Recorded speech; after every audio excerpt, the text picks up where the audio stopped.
আজকে আমি শেয়ার করছি একটা সুজির রেসিপি। আমরা কিন্তু সবাই জানি সুজি বাচ্চাদের ওয়েট গেইন করতে কতটা সাহায্য করে, আর খেজুরে কতটা পরিমাণে গুণাগুণ রয়েছে সেটাও কিন্তু আমরা সবাই জানি। তো তারপর দেখো, এখানে আমি বসিয়ে দিয়েছি একটা প্যানটা গরম হয়ে গেলে দিয়ে দেবো পরিমাণ মতো সুজি। আমি এখানে 2-3 চামচ পরিমাণ সুজি দিয়েছি। তারপর কিন্তু নেড়ে চেড়ে সুজিটাকে ভালোভাবে ভেজে নেব। যখন দেখবো সুজিটা এরকম লাল লাল হয়ে এসেছে, তখন কিন্তু দিয়ে দেবো পরিমাণ মতো জলটা একটু বেশিই দেবো, কারণ সুজিটা যাতে খুব ভালোভাবে সেদ্ধ হয়, কারণ যেহেতু এটা একদমই ছোট বাচ্চারা খাবে, সেই কারণে কিন্তু সুজিটা ভালোভাবে সেদ্ধ হওয়া প্রয়োজন। তো দেখো, এরকম নেড়ে চেড়ে ভালোভাবে রান্না করতে হবে, না হলে কিন্তু নিচের দিকে সুজিটা লেগে যাবে। তারপর দেখো, এই যে আমার কিন্তু জলটা টেনে গেছে আর সুজিটা কিন্তু খুব ভালোভাবে সেদ্ধ হয়ে গেছে। এরকম সুজিটা হয়ে গেলে আমরা কিন্তু একটা বাটিতে নামিয়ে নেব।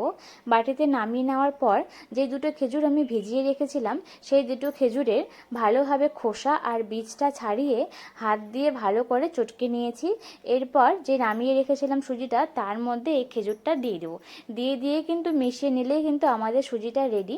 যেহেতু আমরা 1 বছরের নিচে বাচ্চাদের চিনি দিতে পারি না খাওয়ারে, সেই কারণে কিন্তু খেজুরটা দেওয়া, আর খেজুরে অনেক গুণাগুণ রয়েছে, আর খেজুরটা দেওয়ার কারণে খাবারটা কিন্তু মিষ্টিও হবে।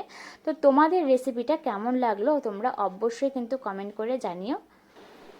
তো আমি কিন্তু এখন আমার মেয়েকে খাওয়ানোর জন্য নিয়ে চলে এসেছি। তো দেখা যাক ও খাবারটা খাচ্ছে কি না।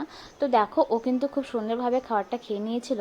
তো তোমরাও তোমাদের বাচ্চাদের এইভাবে সুজি বানিয়ে খাওয়াতে পারো। আর আমার চ্যানেলে কিন্তু আর একটা সুজির রেসিপি আছে, সেটা হচ্ছে গাজর দিয়ে করা। তো তোমরা চাইলে কিন্তু আমার চ্যানেলে ভিজিট করে সেই ভিডিওটি রেসিপিটা দেখে নিতে পারো। তো তোমাদের কেমন লাগলো কিন্তু তোমরা অবশ্যই কমেন্ট করে কিন্তু জানিও।